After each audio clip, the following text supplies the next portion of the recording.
നമസ്കാരം പ്രിയപ്പെട്ടവരെ, എല്ലാവരും ഹാപ്പി ആയിട്ടിരിക്കുന്നില്ലേ? ഇന്ന് നമ്മൾ മാന്ത്രികം 5ാമത്തെ ദിവസത്തിലേക്ക് എത്തിയിരിക്കുകയാണ്.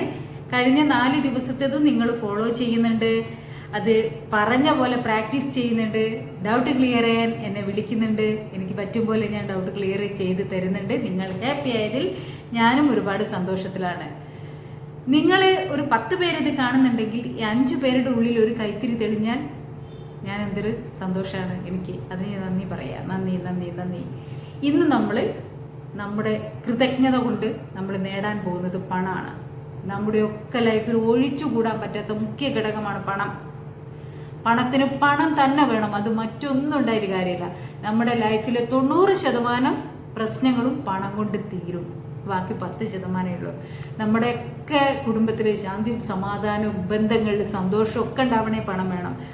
അതല്ലാതെ പണത്തിൻ്റെ ഞെരുക്കത്തിലൂടെ പോകുമ്പോൾ നമ്മളെങ്ങനെയാണ് സ്നേഹം പ്രകടിപ്പിക്കാൻ തോന്നുക, കുറെ കൂടെ ഊഷ്മളത ബന്ധങ്ങളിൽ ഉണ്ടാവുക, നമ്മൾ മൂഡ് ഓഫ് ആയിരിക്കും. അതിനനുസരിച്ച് നമുക്ക് പെരുമാറാൻ പറ്റുള്ളൂ.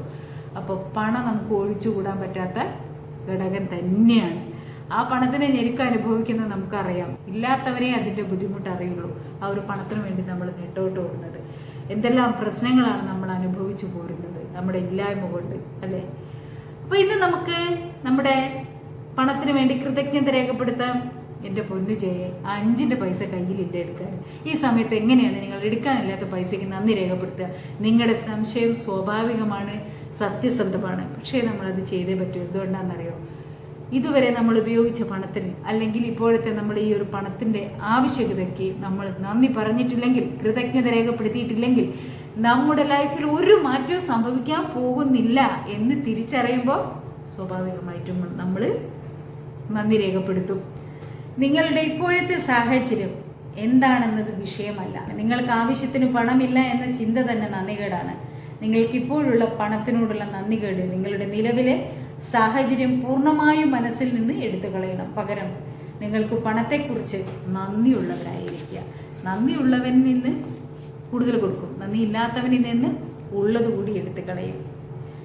പണം തീരെ കുറവുള്ള ഒരാൾക്ക് പണത്തിന് കൃതജ്ഞത ഉള്ളവരായിരിക്കുക എന്നത് വെല്ലുവിളി ഉയർത്തുന്ന കാര്യമാണ്.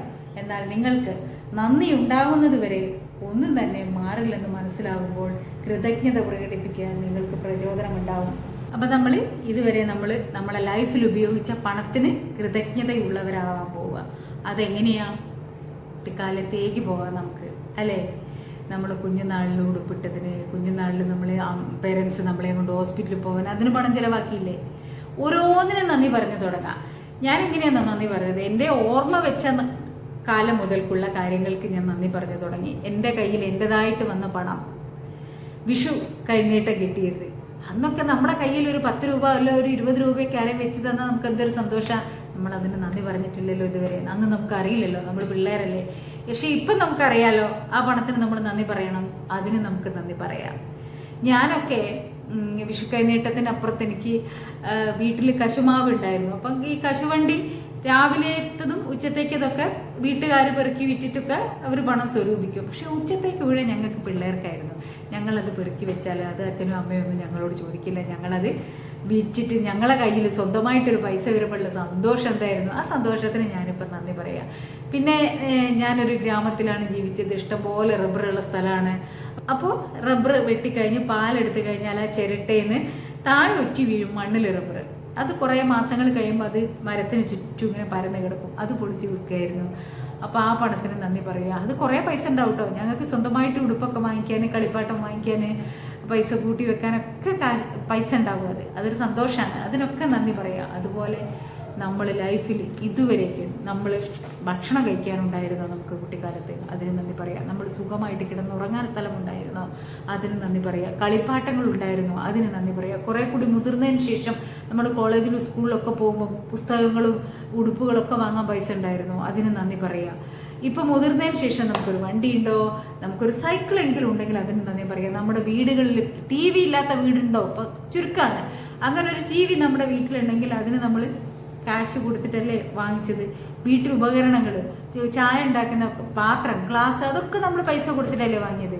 ആ പൈസയ്ക്കൊക്കെ നമ്മൾ നന്ദി പറഞ്ഞേ പറ്റുള്ളൂ. നമ്മുടെ ജീവിതത്തിൽ ഇതുവരെ നമ്മൾ ഉപയോഗിച്ച എല്ലാ പണത്തിനും നമ്മൾ നന്ദി പറയാം. നമ്മൾ ഇതുവരെ അങ്ങനെ ചിന്തിച്ചിട്ടില്ല, അല്ലേ? പിന്നെ നമുക്ക് എല്ലാവർക്കും ഉള്ളതാണ്. ഇല്ലായ്മ പറയുക, ദാരിദ്ര്യം പറയുക. നമ്മൾ പറഞ്ഞു പോകും, ഇടാ ഒരു 5 പൈസ കയ്യിലെടുക്കാനില്ലടാ എന്ന് നമ്മൾ പറയും. അപ്പോൾ ഇനി നമ്മൾ അങ്ങനെയല്ല പറയേണ്ടത്. നമ്മളൊരു പക്ഷേ പലരോടും വായ്പ വാങ്ങിയിട്ടൊക്കെ ആയിരിക്കും നമ്മൾ ഹോസ്പിറ്റലിൽ പോക്ക് വരെ നമ്മൾ ചെയ്യുന്നത്.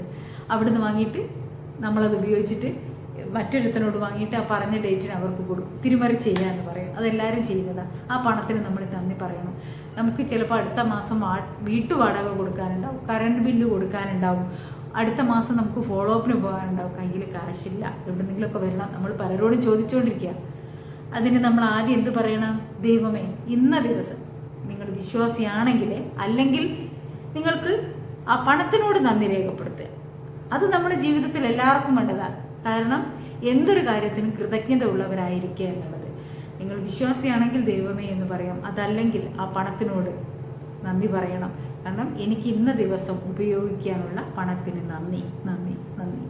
എനിക്ക് അടുത്ത മാസം ഹോസ്പിറ്റലിൽ പോകാനുള്ള പൈസ ആരുടെയോ കയ്യിലിരിക്കുക. ആ പണത്തിന് ഞാനത് ഉപയോഗിക്കും. നമ്മൾ എന്തായാലും നമ്മളെ ട്രീറ്റ്മെൻറ്റ് മുടക്കില്ല. ഇതുവരെ മുടങ്ങിപ്പോയിട്ടുണ്ടോ? കാശ് കയ്യിലില്ലാഞ്ഞിട്ട്? ഇല്ലല്ലോ. അപ്പം അതിന് നന്ദി പറയുക. ആരൊക്കെയോ സഹായിച്ചിട്ടായിരിക്കും, അല്ലെ ആരോടോ വായ്പ വാങ്ങിയിട്ടായിരിക്കും. നന്ദി പറയുക. അങ്ങനെയാണ് ഇനി നമ്മുടെ ലൈഫിൽ ഓരോ ചേഞ്ചും കൊണ്ടുവരാൻ പോകുന്നത്. നമുക്ക് അടുത്ത മാസം കറണ്ട് ബില്ല് അടയ്ക്കാനുണ്ട്, വീസൂരി പോകും. ദൈവമേ, അതിന് മുമ്പ് ഈ പണം നമ്മുടെ കയ്യിൽ വരുന്നതിന് നന്ദി നന്ദി നന്ദി. അങ്ങനെ ഓരോ സമയത്തും ഇപ്പം നമ്മൾ സുഹൃത്തുക്കളോടൊക്കെ നമ്മൾ അറിയാതെ പറഞ്ഞു പോകും നമ്മുടെ സാമ്പത്തിക പരാതി. അതൊന്നും പറയണ്ട. നമുക്കെന്ത് പറയാം?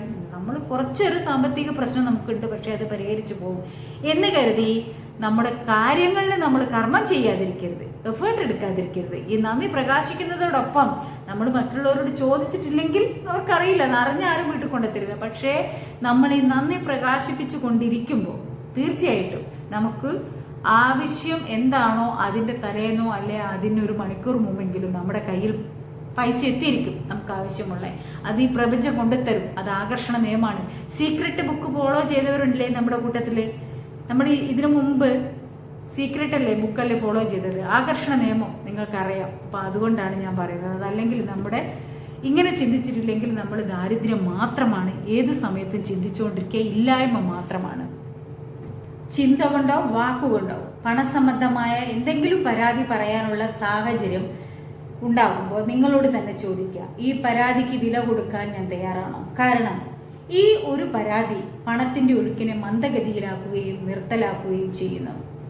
നമുക്കറിയാം, ആകർഷണ നിയമം പഠിച്ചവർക്ക് നമ്മൾ എന്താണോ ആകർഷിച്ചുകൊണ്ടിരിക്കുന്നത്, അയ്യോ നമുക്ക് ആവശ്യത്തിന് പണമില്ല, സ്വാഭാവികമായിട്ട് നമ്മുടെ ചിന്ത അത് തന്നെയായിരിക്കും.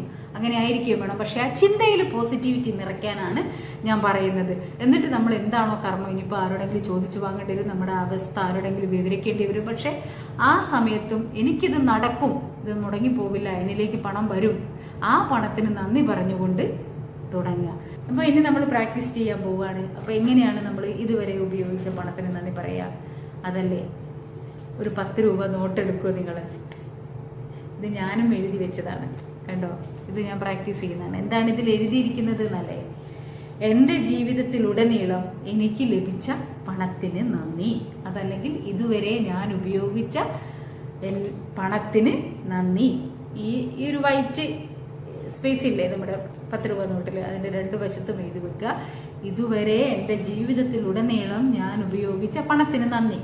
എന്നിട്ടിത് നിങ്ങൾ 2 or 3 പ്രാവശ്യം ഇത് എടുത്തിട്ട് ഇതുവരെ എൻ്റെ ജീവിതത്തിൽ ഞാൻ ഉപയോഗിച്ച പണത്തിന് നന്ദി നന്ദി നന്ദി. ഇത് നിങ്ങൾ കാണുന്നിടത്ത് വെക്കുക. ഒരു 3 പ്രാവശ്യമെങ്കിലും ഈ ദിവസം നിങ്ങളിത് പ്രാക്ടീസ് ചെയ്യുക. ഇങ്ങനെ ചെയ്യുമ്പോൾ എന്താണ്, നമ്മുടെ പണത്തിനോടുള്ള പരാതിയാണ് തീരുക, ആശങ്കയാണ് ഇല്ലാതാവുക.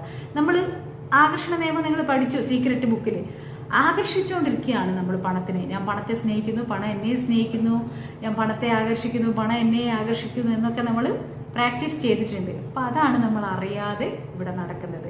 തീർച്ചയായിട്ടും ഉറപ്പായിട്ടും നിങ്ങൾക്ക് ഈ പണത്തിൻ്റെ മാന്ത്രികത ഉപയോഗിച്ച് കഴിയുമ്പോൾ, സ്റ്റാർട്ട് ചെയ്ത് കഴിയുമ്പോൾ അതിൻ്റെ ചേഞ്ച് ലൈഫിൽ കാണും. ഞാൻ ഒരിക്കലും തിരിച്ചു കിട്ടില്ല എന്ന് കരുതിയ പൈസ തിരിച്ചു കിട്ടിയിട്ടുണ്ട്. ഒരു സമയത്ത് ഞാൻ എന്ത് ചെയ്യും എന്ന് ഞാനിപ്പോൾ ചിന്തിക്കാറില്ല. ആ പണത്തിന് നന്ദി പറഞ്ഞുകൊണ്ടിരിക്കുക. പക്ഷേ എൻ്റെ ആവശ്യങ്ങളൊക്കെ നടന്നു പോകുന്നുണ്ട് ഹാപ്പി ആയിട്ട്. എനിക്ക് പറ്റുമെങ്കിൽ നിങ്ങൾക്കും പറ്റും. കാരണം നമ്മളെല്ലാവരും ഈ പ്രപഞ്ചത്തിലുള്ളവരാണ്. ഈ പ്രപഞ്ചം നമുക്ക് എല്ലാവർക്കും ഒരുപോലെയാണ്. ഇത് ആകർഷണ നിയമമാണ് നമ്മൾ ഇതിലും പ്രയോഗിക്കുന്നത്, അല്ലേ? ഇന്നു മുതൽ അങ്ങോട്ട് എപ്പോഴെങ്കിലും എന്തെങ്കിലും പണം നിങ്ങളുടെ ശമ്പളമോ കിഴിവോ റീഫണ്ടോ അല്ലെങ്കിൽ പണത്തിന് തുല്യമായ എന്തെങ്കിലുമോ ലഭിക്കുമ്പോൾ നിങ്ങൾ തികച്ചും കൃതജ്ഞത ഉള്ളവനായിരിക്കുമെന്ന് നിങ്ങൾക്ക് തന്നെ വാക്കു നൽകുക. ഈ ഓരോ സന്ദർഭങ്ങളും അർത്ഥമാക്കുന്നത് നിങ്ങൾ പണം സ്വീകരിച്ചു എന്നാണ്. ഓരോ സംഭവവും കൃതജ്ഞതയുടെ മാന്ത്രിക ശക്തി പ്രയോഗത്തിൽ വരുത്താനുള്ള അവസരമാണ്. നിങ്ങൾ പണം സ്വീകരിച്ച ഉടനെ നന്ദി പ്രകാശിപ്പിക്കുന്നതിലൂടെ പണം വർദ്ധിക്കാനും ഇരട്ടിയാകാനും സാധിക്കും. അപ്പോൾ 1 രൂപയാണോ നമ്മുടെ കയ്യിലുള്ളത്, അല്ലെങ്കിൽ 50 പൈസയാണോ നമ്മുടെ അക്കൗണ്ടിലുള്ളത്, ബാലൻസ് ചെക്ക് ചെയ്ത് നോക്കിയാൽ അല്ലേ എൻ്റെ അക്കൗണ്ട് കാലിയാണെന്നൊക്കെ പറയും. എന്നാൽ 50 രൂപ നമ്മുടെ കയ്യിലുണ്ടെങ്കിൽ ആ പണത്തിന് നമ്മൾ നന്ദിയുള്ളവരായിരിക്കുക, കൃതജ്ഞത ഉള്ളവരായിരിക്കുക. ഇല്ലായ്മയും വല്ലായ്മയും ദാരിദ്ര്യവും ഒക്കെ നമ്മളെല്ലാവരും അനുഭവിക്കുന്നതാണ്. എല്ലാവരും അവിടുന്ന് വാങ്ങി ഇവിടുന്ന് വാങ്ങി ഒക്കെ കൊടുക്കുന്നവരാണ്. അതിനൊക്കെ നന്ദി പറഞ്ഞുകൊണ്ടിരിക്കും. ഇന്നു മുതൽ നമ്മൾ മെഡിസിൻ കഴിക്കുമ്പോൾ അതിന് പൈസ കൊടുത്തിട്ടുണ്ടാവില്ലേ? അപ്പോൾ ആ മെഡിസിന് നമ്മൾ നന്ദി പറയുന്നതോടൊപ്പം ഈ മരുന്ന് വാങ്ങാൻ ഉപയോഗിച്ച പണത്തെക്കുറിച്ചൊന്ന് ചിന്തിക്കുക. ആരോ തന്നതായിരിക്കാം, വായ്പ വാങ്ങിയതായിരിക്കാം, കുറേ കഷ്ടപ്പെട്ടിട്ടുണ്ടാവാം. ആ ഒരു സന്ദർഭത്തിന് നന്ദി പറയുക. അന്ന് ആ സമയത്ത് എനിക്ക് പൈസ കിട്ടിയതുകൊണ്ട് ഞാനിപ്പോൾ മെഡിസിൻ കഴിക്കുന്നുണ്ടല്ലോ, നന്ദി നന്ദി നന്ദി നന്ദി അല്ലേ? അങ്ങനെ ഓരോ കാര്യത്തിനും നന്ദി പറഞ്ഞു തുടങ്ങുകയാണ് നമ്മൾ. അപ്പോൾ ഇത് പ്രാക്ടീസ് ചെയ്യുക. 5ാമത്തെ ദിവസം എന്താണ് ചെയ്യേണ്ടത്? രാവിലെ തൊട്ട് രാത്രി ഉറങ്ങാൻ പോകുന്നത് വരെയുള്ള 10 കാര്യങ്ങൾക്ക് നന്ദി പറയുക. ഉറങ്ങി എഴുന്നേറ്റല്ലോ, നമ്മൾ ജീവനോടെ ഉണ്ടല്ലോ, അതിന് നന്ദി പറയാൻ. രാവിലെ ബ്രേക്ക്ഫാസ്റ്റ് കഴിച്ചാൽ അതിന് നന്ദി പറയാൻ. രാവിലെ കുളിക്കാനുള്ള വെള്ളം കിട്ടിയാൽ ഓരോ കാര്യങ്ങൾക്കും 10 ഒന്നല്ല, 500 600 കാര്യങ്ങൾക്ക് നന്ദി പറയാനുണ്ടാവും. പക്ഷെ 10 കാര്യങ്ങൾക്ക് നന്ദി പറയാം. എന്നിട്ട് ഇത് പ്രാക്ടീസ് ചെയ്യുക. ഇത് കിടക്കാൻ പോകുന്നതിന് മുമ്പ് ഒന്നും കൂടെ എടുത്ത് നോക്കിയിട്ട് നന്ദി പറയാം. എന്നിട്ടോ നമ്മുടെ മാന്ത്രിക കല്ലെടുക്കുക. 3 കാര്യങ്ങൾക്ക് നിങ്ങൾക്ക് ഏറ്റവും ഇഷ്ടം തോന്നിയ, സന്തോഷം തോന്നിയ, അനുഗ്രഹമായിട്ട് തോന്നിയ ആ 3 കാര്യങ്ങൾക്ക് നന്ദി പറയാം. അങ്ങനെ കിടന്നുറങ്ങുമ്പോൾ നമ്മുടെ ഉള്ളിലേക്ക് ഒരു നെഗറ്റിവിറ്റിയോ നിരാശയോ ഒന്നും വരുന്നില്ല. നിങ്ങൾക്കറിയാം, നിങ്ങളുടെ ഫേസ് തന്നെ മാറിപ്പോകും പിറ്റേന്ന് രാവിലെ. നിങ്ങളതൊന്ന് പ്രാക്ടീസ് ചെയ്ത് നോക്കൂ. നിങ്ങളുടെ ബോഡിയിൽ വരെ ചേഞ്ച് ഉണ്ടാവും. കാരണം നമ്മൾ ആത്മവിശ്വാസമുള്ളവരാവുകയാണ്. എങ്ങനെയെങ്കിലും നമ്മുടെ കാര്യങ്ങൾ നടന്നു പോകും എന്നുള്ളത് നമ്മുടെ ചിന്ത മാത്രമല്ല, അത് ഉറപ്പുള്ള കാര്യമാണ്. അപ്പോൾ എൻ്റെ എല്ലാ പ്രിയപ്പെട്ടതിനും സമ്പത്തും സന്തോഷവും ഐശ്വര്യവും ഒക്കെ ഉള്ളവരാവട്ടെ. സമ്പത്ത് വർദ്ധിക്കുമ്പോൾ കുടുംബത്തിലും ശാന്തി സമാധാനം ഒക്കെ ഉണ്ടാവട്ടെ. എന്തെങ്കിലും നിങ്ങൾക്ക് പണം വരാനുള്ള സാധ്യതകളൊക്കെ നിങ്ങൾക്ക് കണ്ടെത്താൻ പറ്റട്ടെ. മുടങ്ങിക്കിടക്കുന്ന കാശൊക്കെ കിട്ടാനുണ്ടെങ്കിൽ കിട്ടട്ടെ. എങ്ങനെ നമ്മുടെ നിലവിലെ സാമ്പത്തിക ഭദ്രത കുറച്ചും കൂടി മെച്ചപ്പെടുത്താം എന്നുള്ള ചിന്തയും ക്രിയേറ്റിവിറ്റിയും അതിനുള്ളൊരു കർമ്മവും നിങ്ങൾക്ക് ലഭിക്കട്ടെ. എല്ലാവരും ഹാപ്പി ആയിട്ടിരിക്കുക. നമ്മുടെ ലൈഫിൻ്റെ ഓരോ അവസ്ഥയിലൂടെ നമ്മൾ കൃതജ്ഞത ഉള്ളവരായിരിക്കുകയാണ്. എല്ലാവരും ഹാപ്പി ആയിട്ടിരിക്കുക. ഒരിക്കൽ കൂടി ഇത് കാണുന്ന നിങ്ങൾക്ക് ഓരോരുത്തർക്കും നന്ദി രേഖപ്പെടുത്തുകയാണ്. എൻ്റെ നന്ദി. പുതിയ സബ്സ്ക്രൈബേഴ്സിന് നന്ദി. ഇതുവരെ സബ്സ്ക്രൈബ് ചെയ്ത് കൂടെ നിന്ന് നിങ്ങൾക്ക് ഓരോരുത്തർക്കും നന്ദി. സന്തോഷം. 6ാമത്തെ ദിവസം ഇതിലും ഇമ്പോർട്ടൻ്റ് ആയിട്ടൊരു കാര്യമായിട്ടാണ് വരുന്നത്. ആരും മിസ് ചെയ്യരുത്. Love you all.